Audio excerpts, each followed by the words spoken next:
So today in the History Help channel, we will be looking into historiography section. Historiography section will be talking about one of the greatest historians that the Arab world has seen and even the world has seen, that is Ibn Khaldun. So who is Ibn Khaldun? He was an Arab historian of the 14th century. He wrote the book Universal History, and he is often compared to Aristotle of the Greece. He was also called as the greatest historian of the culture. So learn a little bit about Ibn Khaldun.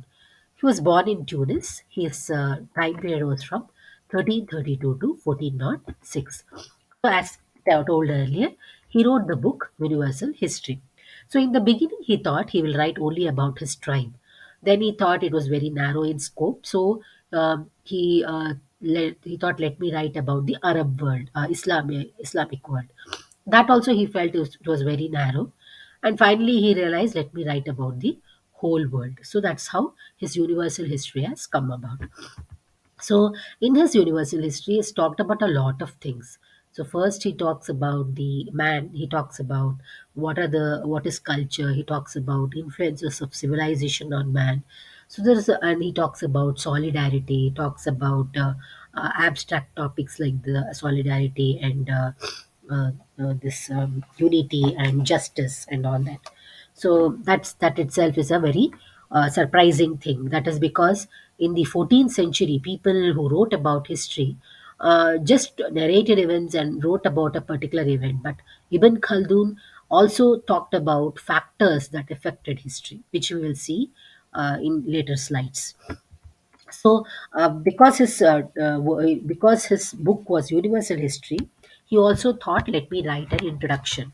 So his introduction was known as the Prologue Bera, and it was around more than 300 pages. And there, in that prologue introduction, it is also known as Mukdama, and there he talks about man, his daily life of man, the religious beliefs of man, his desires, and he also talks about how society is there and how it rises, how there is development, how a society decays. He also talks about the economic and religious influences in the society, political stability. So his introduction itself is very deep and comprehensive. So that's what makes him very great. We will talk a bit more about that in the other slides. So he was also known as the first sociologist of the world and not Auguste Comte. See, father of sociology is Auguste Comte, but even before him in the 14th century, Ibn Khaldun had talked about society and culture and society's influence on history. So he says history is not just study of events. So let's see a little bit more about his work and his beliefs. So he says history is not just study of events because he says all events are having some relationship, having some meaning, having some value. So he says it should be a study of relationship between events and understanding their connections and all. So that itself is a very important point that he says. He says there is an influence of environment on social life. For example, if you take climate, if it is hot or cold, or if it is raining or flooding, it affects society. So in and for other thing is vegetation. So if there is less vegetation, people and this animals move out. So all these have an environment factors have this one in society have influence on society, and that in turn influences the history.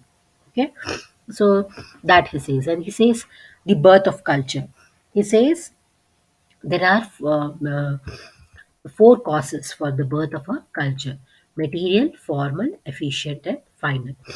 So, here we are talking about Ibn Khaldun, talking about environment, talking about history, not just being events, talking about culture and society.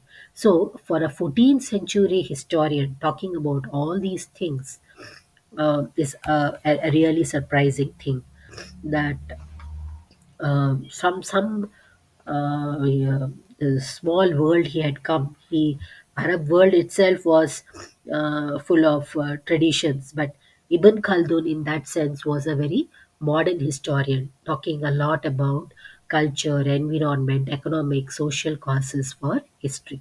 So let's take a look into each of them.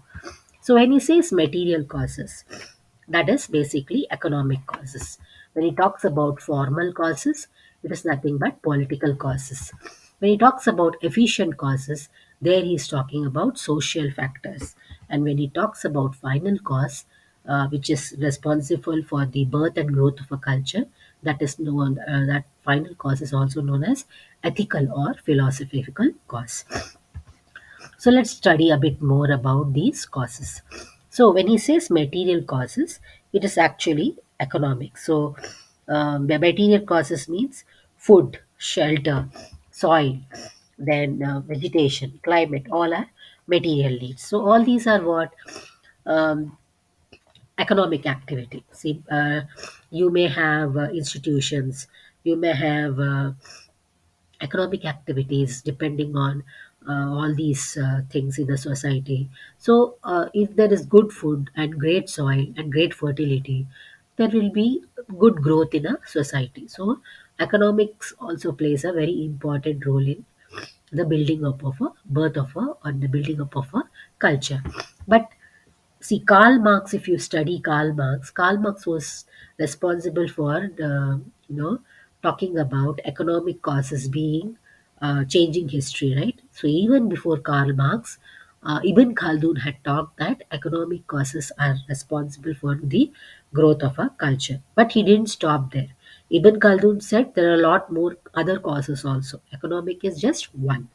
So, for example, if you take Greece, Greece also has a lot of good, great food, soil, climate, but it has never, reached a highly,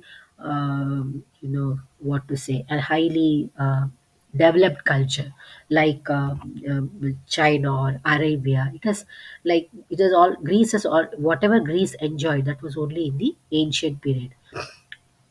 So there is no growth of culture in Greece, even though there is good economic fertility and all that. So coming next to the formal causes. So formal is nothing but politics. So he says state is very much responsible for the growth of a culture. So first thing he says economic causes are responsible for growth. Next he says state is also responsible for growth of a culture. So why? Because state is the one which offers safety, security, liberty, and all that. So it is very important for the protection of the culture. So he tells there are three types of state. One, first state type of state, which only talks about a good for the ruler. The second type of state, which talks about the goodness in this world. The third type of state, which tries to do good even in this world and in the next. So the best type of state is that which talks about goodness in this world and in the next.